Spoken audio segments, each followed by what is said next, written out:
오늘 우리에게 주시는 말씀은 시편 말씀입니다. 시편 86편 15절 16절 말씀입니다. 시편 86편 15절 16절 말씀입니다. 우리 다 함께 읽으면 좋겠습니다. 함께 읽습니다. 그러나 주여, 주는 긍휼히 여기시며 은혜를 베푸시며 노하기를 더디하시며 인자와 진실이 풍성하신 하나님이시오니 내게로 돌이키사 나를 긍휼히 여기소서. 나의 종에게 힘을 주시고 주의 여종의 아들을 구원하소서. 아멘. 할렐루야, 반갑습니다. 오늘 말씀 제목 우리 같이 한번 하겠습니다. 여종의 아들 다윗의 기도. 다 같이. 여종의 아들 다윗의 기도. 네, 다윗이 자기를 표현할 때 하나님 앞에 여종의 아들이다 그렇게 표현합니다.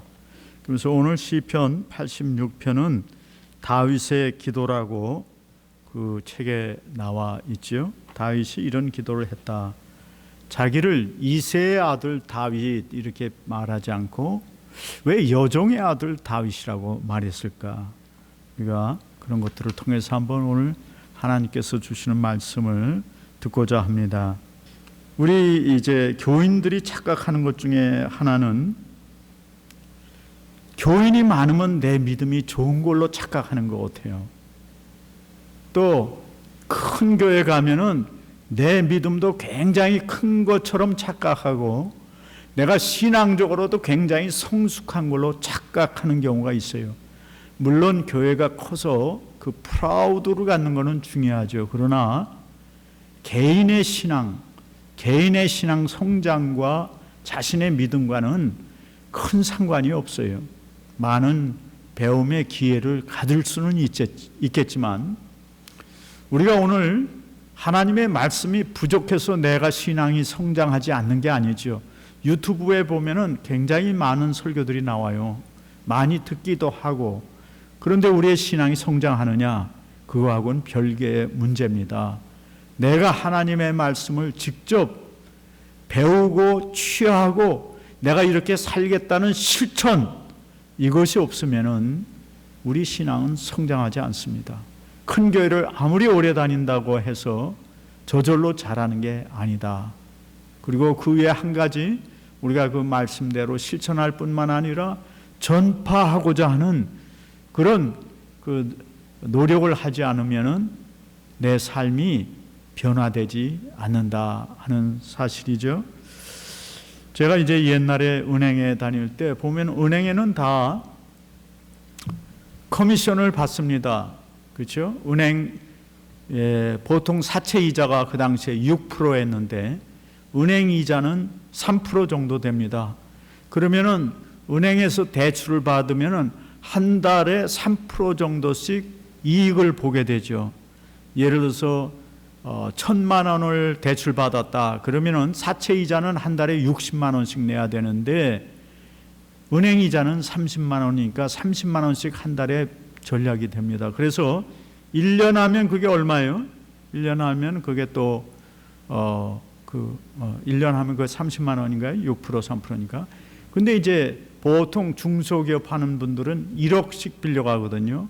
그러면은 그 비용 차이가 한 1년에 300만 원 정도씩 차이가 나요. 그래서 이제 한 5년, 10년씩 빌려가면은 3천만 원 정도 차이가 나죠. 그러니까 은행에 대출을 받을 때 담당 직원한테 그 차이 나는 금액 1년치 정도를 보통 그 커미션으로 줍니다. 그래서 1억을 빌려간다. 그러면 300만 원 정도에서 한 200만 원 정도를 은행 담당 직원한테 커미션으로 줘요. 모든 은행이 다 그렇게 했습니다. 왜냐하면 대출을 받기가 어렵기 때문에. 그래서 한 번 200~300만 원 커미션을 주고 대출을 받으면 그 다음부터는 사채 이자 쓰는 것보다 해마다 300만 원씩 적게 드니까. 그래서 다 그렇게 했죠. 관용적으로. 은행에서 우리가 예수 믿는 사람인 것을 우리가 서로 나타내자 하면은 은행원들이 제일 싫어해요. 왜 그렇습니까? 돈을 받으니까. 그렇죠? 그리고 은행은 특징이 뭐냐면 직원들이 한 곳에 오래 있으면 썩기 때문에 1년마다 바꿉니다, 자리를. 그래서 다음 새 사람이 와서 앞에 직원이 제대로 했는지 안 했는지 보기도 하고 무슨 문제가 있었는지 그게 다 드러나기 때문에 대개 1년마다 한 번씩 자리를 바꿔요, 계속. 그러니까 대북에 앉아서 커미션을 받는 사람들도 자꾸 바뀌는 거죠. 그러니까 은행 생활을 한 직원이라면 대부분 대북에 한 번씩은 앉아요. 그리고 커미션을 다 받았기 때문에, 물론 받아서 자기가 다 쓰지는 않아요. 은행 경비로 씁니다. 은행원들 회식할 때, 야유회 갈 때, 그리고 이제 무슨 어린이날, 어버이날, 성탄절 되면은 그 돈을 직원들한테 다 얼마씩 수고했다고 나눠주고 그러죠. 그래서 개인적으로 쓰는 경우는 없지만 그래도 하여간 커미션을 받는다. 그러니까 은행원들은 나가서 내가 예수 믿습니다 라는 말을 잘 안 해요. 왜냐하면 뇌물을 받는 거니까 어찌됐건. 그런데 이제 그 은행에서 우리가 예수 믿는 사람인 것을 우리가 나타내야지, 떳떳하게. 그렇지 않으면 우리가 이게 어떻게 예수를 제대로 믿는 사람이라고 할 수 있느냐. 그래서 은행 안에서 이제 성경 공부 모임을 처음에 몇 사람이 시작했어요. 그래가지고 이제 한 달에 한 번씩 예배도 모여서 드리고 그러면은 사람들이 점차 자기가 예수 믿는 사람인 것을 얘기하고, 그리고 뭐 한 달에 한 번씩 예배 드릴 때는 한 100명씩 모여서 예배도 드리고 그렇게 했습니다. 여러분, 우리가 내가 예수 믿는다는 것을 사람들에게 증거한다는 게 우리의 신앙을 굉장히 높인다는 사실을 알아야 돼요. 부담이 되죠. 왜? 내가 예수 믿는 사람처럼 하나님의 말씀대로 살아야 되니까 부담이 되지만 그 부담이 오히려 우리를 바른 길로 이끌어 간다는 사실입니다. 그래서 여러분, 큰 교회 다니면은 이점이 굉장히 많아요. 그렇지만 그거보다는 정말 신앙은 개인적이다 하는 사실, 우리가 성경을 배우고 그리고 실천하고 그리고 그것을 전파할 때 진짜 기독교인으로 성장하게 되는 줄로 믿습니다. 그래서 여러분 모두 우리가 증인된 삶을 살 수 있기를 바랍니다. 우리가 이제 성경을 보면 노아도 자기 8식구만 하나님께 예배를 드렸잖아요. 또 아브라함도 이삭과 함께 모리 안에서 2사람이 예배를 드렸어요. 이삭도 마찬가지로 이것저것 우물 팔 때마다 하나님 앞에 예배를 드리는데 몇 사람이 드렸겠어요? 자기 혼자 드리는 거예요. 자기 와이프하고. 여러분, 그래서 교회는 숫자가 적고 많음에 따라서 큰 교회, 작은 교회 구분은 하지만 신앙이 좋은 교회, 나쁜 교회라고 할 수 없어요. 신앙은 다 개별적이다 하는 사실을 우리가 한번 생각하고 우리가 열심히 자기 신앙을 또 하나님이 주신 교회에서 이렇게 성숙시키고 성장시켜서 예수 그리스도의 장성한 분량에 이르기까지 이르기를 축복합니다. 오늘 이 본문의 말씀은 시편 86편입니다. 오늘 그 보면 다윗이 이 시편을 보면은 기도를 해요. 근데 왜 기도하느냐? 어려움에 둘러싸여 있기 때문에 하나님께 간절히 간구하는 기도입니다. 여러분, 우리가 어려움을 만나면 세상 사람들은 낙심하고 절망하고 대개 술을 먹거나 뭐 이렇게 하죠. 근데 우리 예수님을 믿는 사람들은 어려움 만나면 첫째 뭘 해야 되겠습니까? 기도를 해야죠. 하나님께 나가는 것, 또 예배당에 찾아오는 것, 이게 참 중요합니다. 여기에 살 길이 있는 거예요. 그래서 다윗은 어려움을 만날 때마다 하나님께 기도를 했습니다. 얼마 전에 새롭게 하소서에 그 중장교회 유목사님이 나와서 간증을 하는 걸 봤어요. 여러분도 보셨는지 모르겠어요. 근데 제가 이제 교회 회장할 때 유목사님이 몇 번 이렇게 만나서 의논하고 했는데 참 교회비를 많이 협력해 줬어요. 도와주시고. 그리고 제가 겪으면서 이분을 보니까 굉장히 사람이 선해. 그리고 귀한 분이에요. 뭐 예를 들면은 외대 영문학과를 다녔는데 단어를 외울 때마다 이 단어를 외워서 내가 하나님의 복음을 전해야겠다. 그런 마음으로 단어를 외웠다고 그래요. 참 그 아주 특별한 분이죠. 근데 이제 그 어린 시절 간증에 자기 어머니가 자녀들을 데리고 두 번째 결혼을 했다. 그런 얘기를 하세요. 두 번째 결혼해서 그 집에 갔더니 위에 형들이 있다는 것이죠. 첫 번째 부인 사이에서 난 자녀들이 있었겠죠. 자세한 얘기는 안 하고 그러면서 어느 날은 자기가 어머니하고 자기하고 자기 어머니에게서 친어머니에게서 난 또 자매가 형제가 있었던 것 같아요. 그래서 그 집에서 나와서 시골에 가면 상녀를 두는 허름한 부서진 집이 있습니다. 동네 저 한쪽 구탱이 외진데 대개 상녀를 모아놨다가 장례가 동네에 일어나면은 거기다 이제 시신을 싣고 산소에 가서 묻는 상여 가마가 있어요. 가마를 모시는 집에서 산 적도 있다 그래요. 그러니까 어린 시절 삶이 평탄한 게 아니었구나. 굉장히 어려움이 많았고 고생을 많이 했구나. 그런 것을 좀 엿볼 수가 있었어요. 그런데 이제 국민학교 1학년을 학교를 가서 마치고 났을 때 어머니가 선생님한테 감사의 편지를 써야 되지 않겠느냐 그런 말씀을 하셨대요. 그래서 유 목사님이 국민학교 1학년 마치고 선생님에게 감사의 편지를 썼다는 것이죠. 그리고 그 후에 대학원 졸업할 때까지 계속 선생님들한테는 해마다 그 학기 자기를 가르쳐준 선생님한테는 감사의 편지를 계속 썼다는 거예요. 그래서 참, 그 어머니가 굉장히 훌륭한 어머니시구나. 그런 생각을 제가 했습니다. 그래서 교련 선생님을 만났더니 옛날에는 이제 교련이라고 있어요. 군사훈련을 고등학교 때 시켰는데 그 교련 선생님이 내가 감사 편지 받아보기는 너한테 처음이다. 그런 얘기를 했다는 것이죠.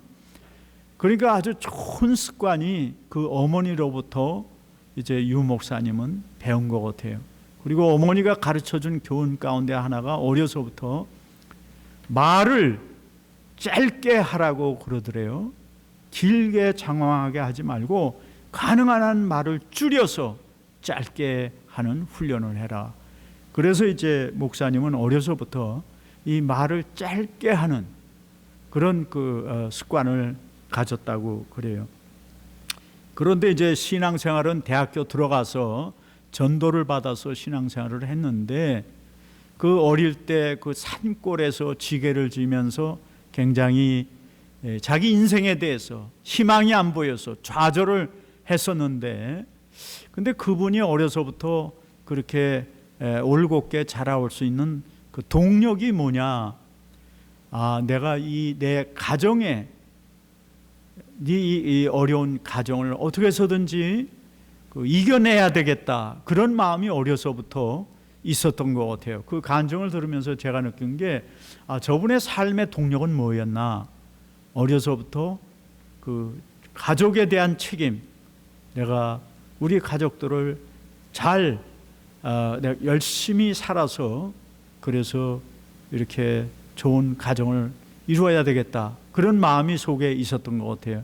그러면서 이제 한편으로는 늘 자기는 뭐라 그러죠? 열등감에 빠졌다는 거예요. 열등감에. 예수를 믿기까지 대학교 들어갈 때까지 열등감에 빠져서 살았다. 그런 간증을 하시는 것을 들었어요.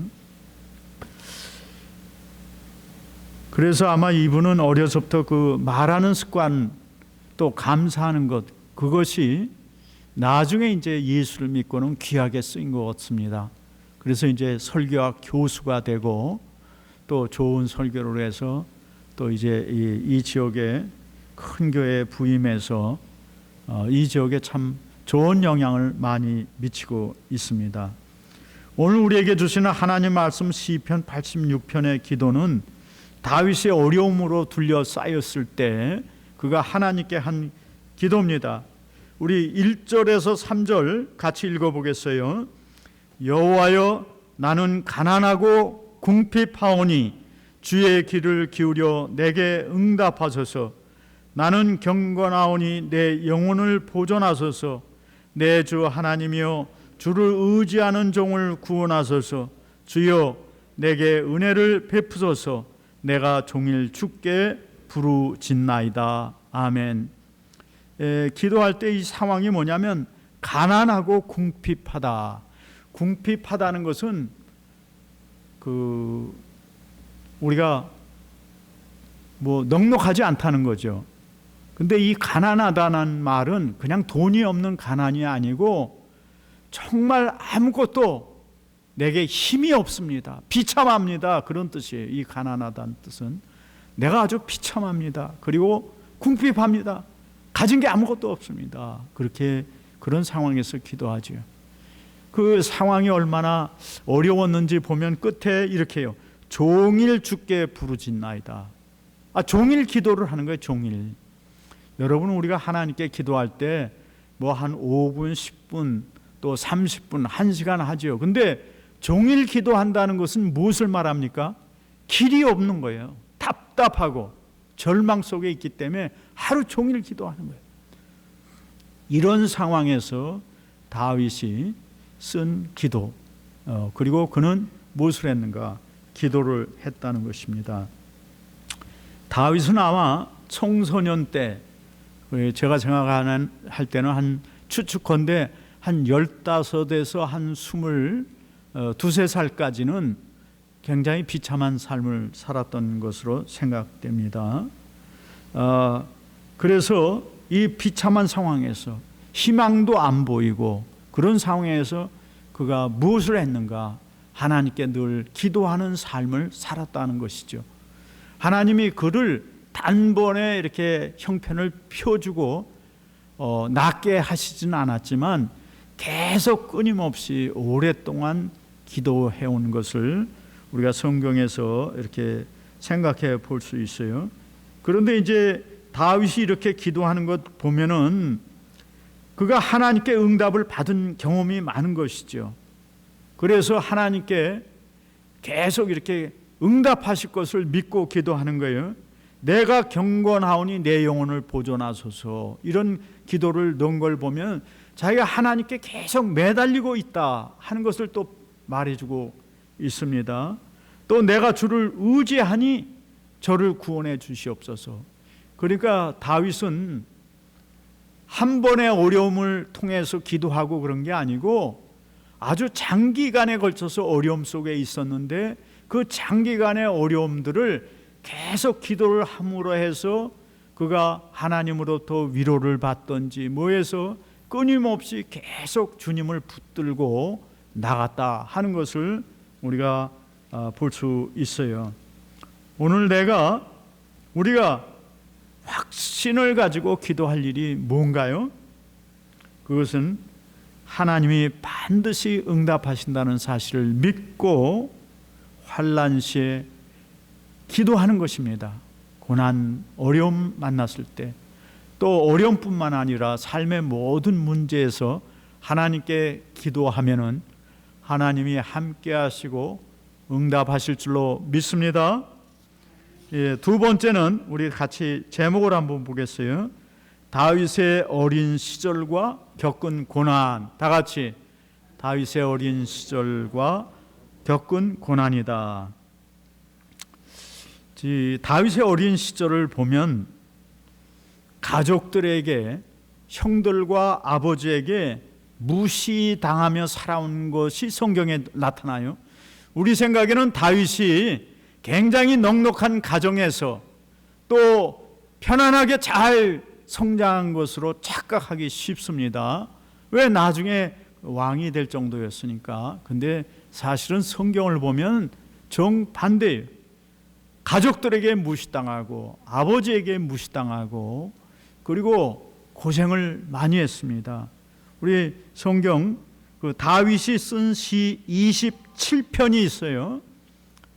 거기에 자기가 어떤 가족들로부터 어려움 당했는지 나옵니다. 27편 9절에서 10절 한번 같이 읽겠어요.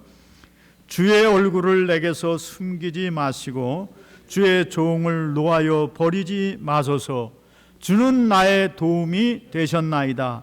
나의 구원의 하나님이여 나를 버리지 마시고 떠나지 마소서. 내 부모는 나를 버렸으나 여호와는 나를 영접하시리이다.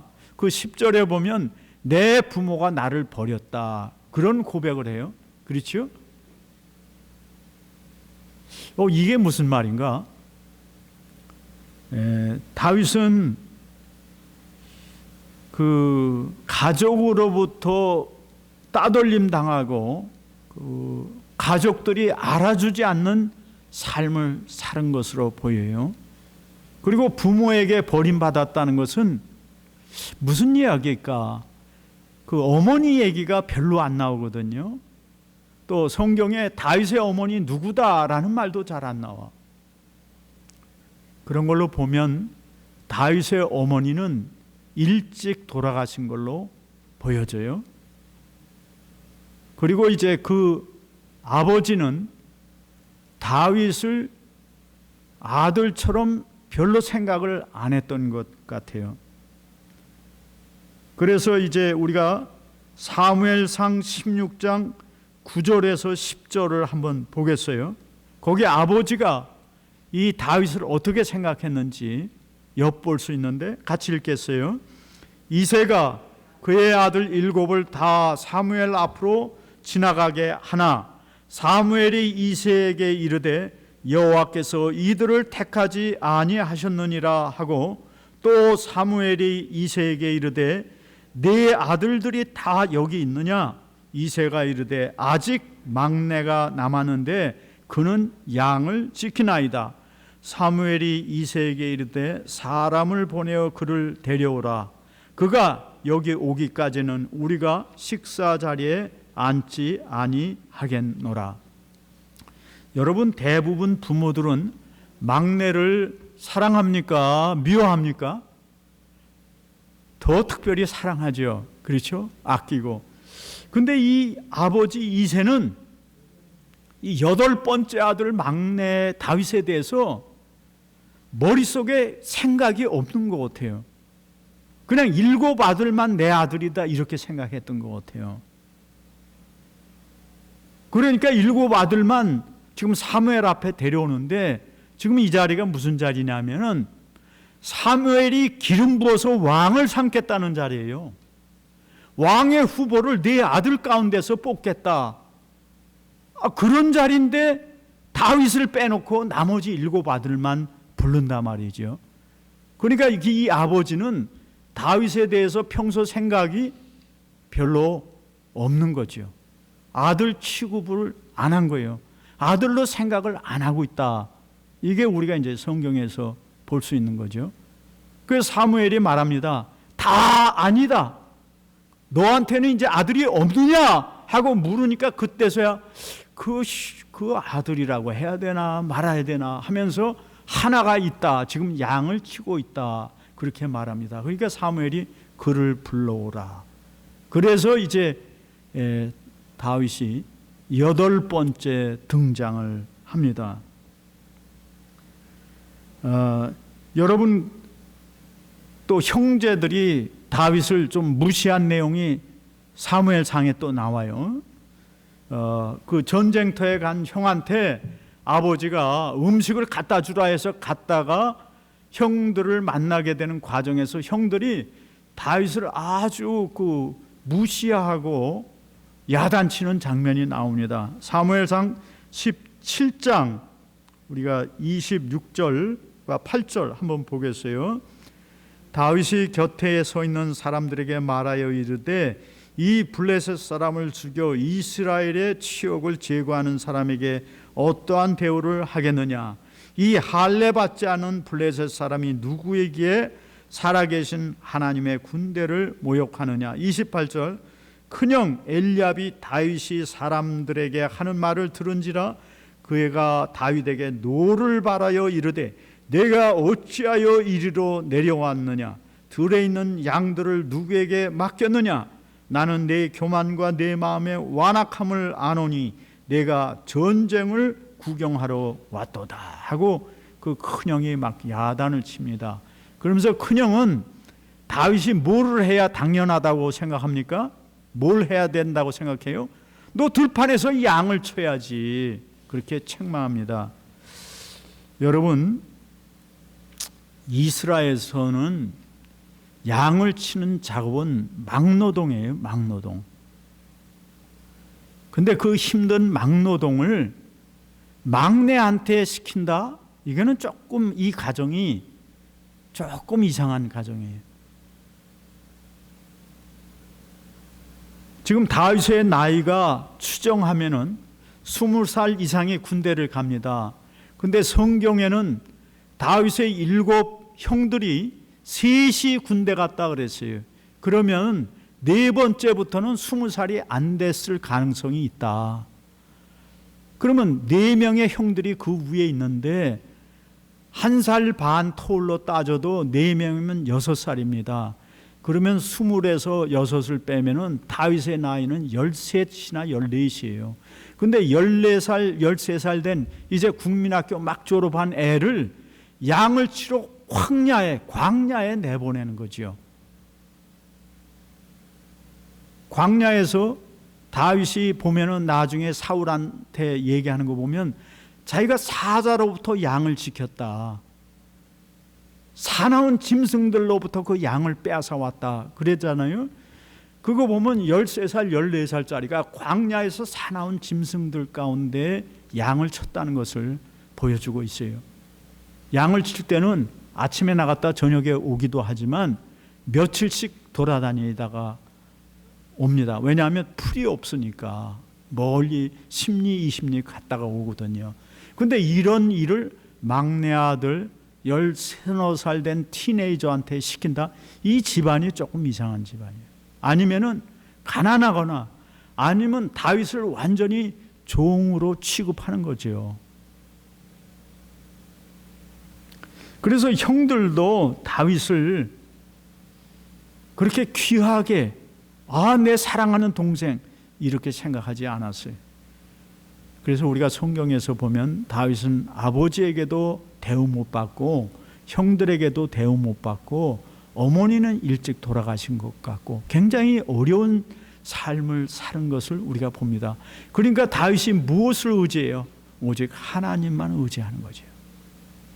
그리고 하나님만 의지하고 살다 보니까 양이 빼앗기면 그 양을 찾기 위해서 가서 사자와 싸우고, 왜?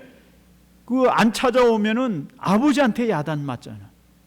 양을 잊어버리면. 그런 험난한 세월을 보냈다 하는 것을 우리가 알 수 있어요. 내가 이제 이 설교를 준비하면서 이 구글링을 한번 해봤어요. 그랬더니 그 노승수 목사라는 분이 저하고 비슷한 생각을 했어요. 근데 이분은 이제 그 다윗의 어머니에 대한 거를 조금 더 밝혀놨더라고. 그 사무엘하 17장 25절에 우리가 한번 읽겠어요. 압살롬이 아마샤로 요압을 대신하여 군 지휘관을 삼으니라. 아마샤는 이스라엘 사람 이드라라 하는 자의 아들이라. 여기서부터가 이제 중요해요. 이드라가 나하스의 딸 아비갈과 동침하여 그를 낳았으며 아비갈은 요압의 어머니 수루야의 동생이더라. 여기서 보면은 수루야와 아비갈은 자매간이다. 친자매간이다. 그 누구 딸이냐? 그 나하스라는 사람의 딸이다 하는 것을 우리가 알 수 있어요. 나하스의 딸이구나. 나하스라는 사람의 딸이구나. 그러면 나하스한테는 부인이 있었겠죠. 어떤 익명의 부인. 그 익명의 부인이 아비갈과 수르야를 낳았어요. 그렇죠?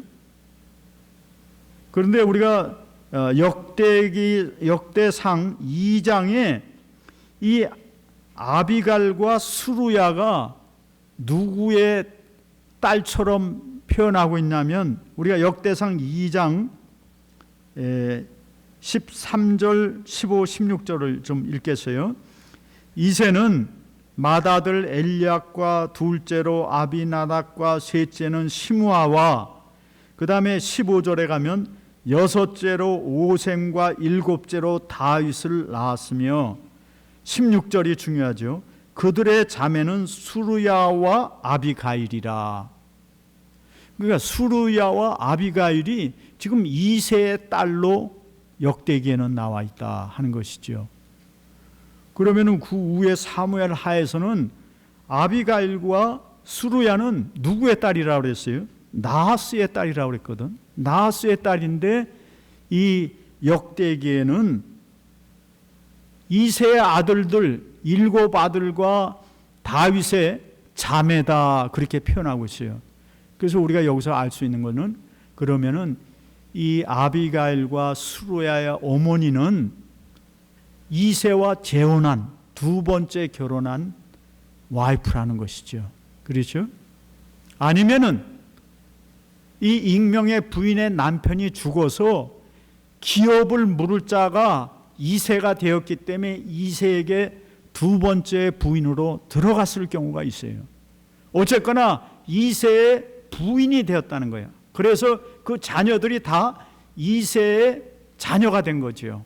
이 아비가일과 수르야가 이새의 자녀가 되어버렸어요. 법적으로. 그리고 이제 다윗도 사무엘 상에서는 8째 아들이라고 했는데 역대하에서는 7째 아들이라고 바꾸어졌어요. 상황이. 아마 그걸로 보면은 이제 그 위에 형이 하나가 죽었을 가능성이 있다. 성경학자들은 그렇게 보고 있어요.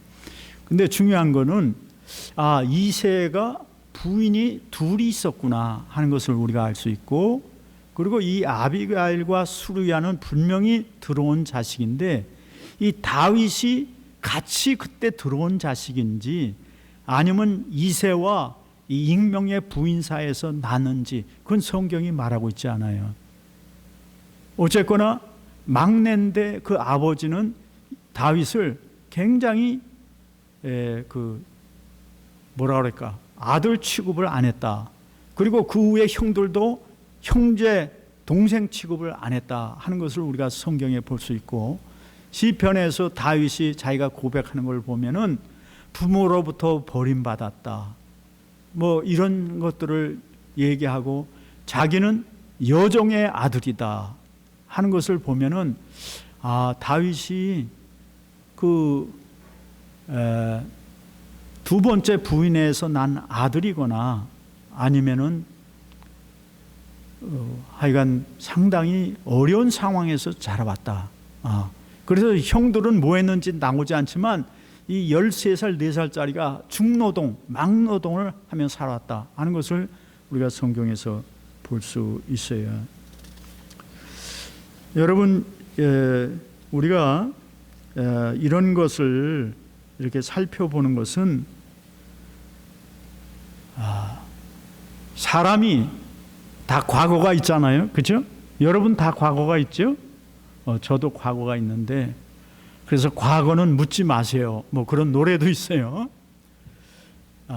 우리가 살아오면서 상처 안 받은 사람이 없어요.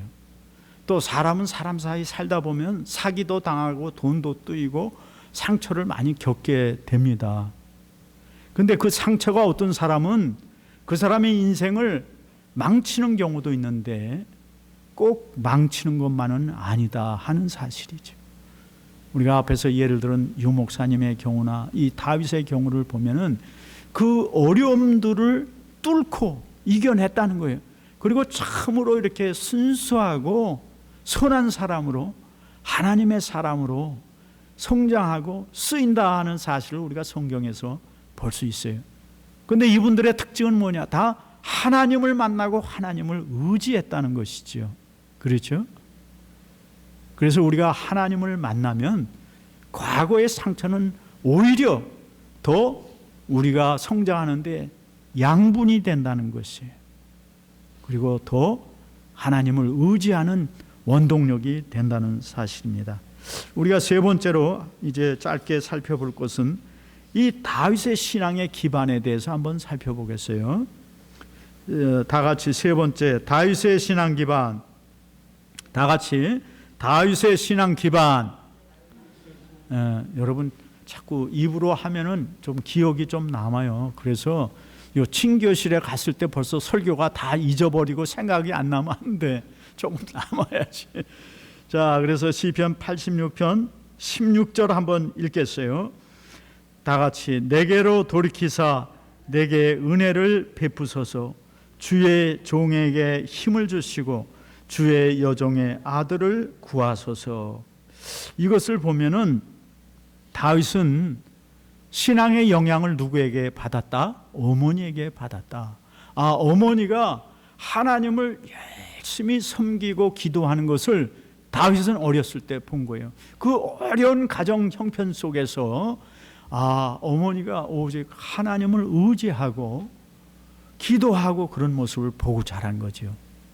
그래서 이 다윗이 자기가 지금 생애 어려운 가운데서 기도할 때 끝에 부분에 여종의 기도, 여종의 아들을 돌봐주소서 하고 하나님께 기도하는 것은 하나님, 우리 어머니가 하나님께 그렇게 열심히 섬기고 기도한 거 기억해서 저를 좀 도와주시고 불쌍히 여겨주십시오 하고 그가 그 어머니의 신앙에 얹혀서 또 기도를 하잖아요. 그걸 보면은 다윗이 상당히 어머니의 영향을 받았구나. 또 어머니가 다윗에게 신앙의 영향을 참 많이 주었구나. 그런 생각을 좀 해봅니다. 우리 교회 이제 여자분이 우리 교회는 절반인데 여자분들의 신앙이 자녀들에게 굉장히 큰 영향을 준다는 사실. 그래서 자부심을 가지시고 또 항상 그 신앙의 본이 되시기를 축복합니다. 아버지들도 힘써야 되겠지만 어머니들 참 꼭 힘쓸 수 있기 바랍니다. 그래서 이제 마지막 17절 우리 같이 읽겠어요. 은총의 표적을 내게 보이소서. 그러면 나를 미워하는 그들이 보고 부끄러워하오리니 여호와여 주는 나를 돕고 위로하시는 이신이다. 은총의 표적을 나에게 보여주십시오. 이렇게 기도합니다. 여러분 우리가 하나님께 때로는 이렇게 성경을 통해서 성경 구절을 인용해서 기도하는 게 필요해요. 하나님, 저에게 하나님이 응답하시는 표적을 좀 보여주십시오. 이게 잘못된 기도가 아니다. 다윗도 이렇게 기도했으니까. 그래서 다윗은 어떤 표적을 받았어요? 골리앗을 때려 눕히는 표적을 받죠. 그렇죠? 그 다음에 사울의 옷자락을, 자기를 죽이러 2천 군사를 데리고 다니는 사울 왕의 옷자락을 베는 표적을 사울에게 보여줍니다. 또 사울의 창을 빼앗아서 그에게 보여주죠. 여러분 우리 하나님께 기도할 때 꼭 이렇게 다윗같이 은총의 표적을 보여주십시오 해서 우리가 표적을 가지고 하나님을 증거할 수 있기를 축복합니다. 여러분 그래서 우리가 하나님을 믿으면 고난도 축복의 걸음이 된다는 사실을 우리가 믿으면 참 고난도 절망이 아니라 소망이 된다는 사실입니다. 그래서 우리 부르신 이 교회로 부르신 하나님 우리를 통해서 이 교회가 부흥하고 성장하고 하나님의 복음을 전하는 귀한 교회로 이루어지기를 축복합니다.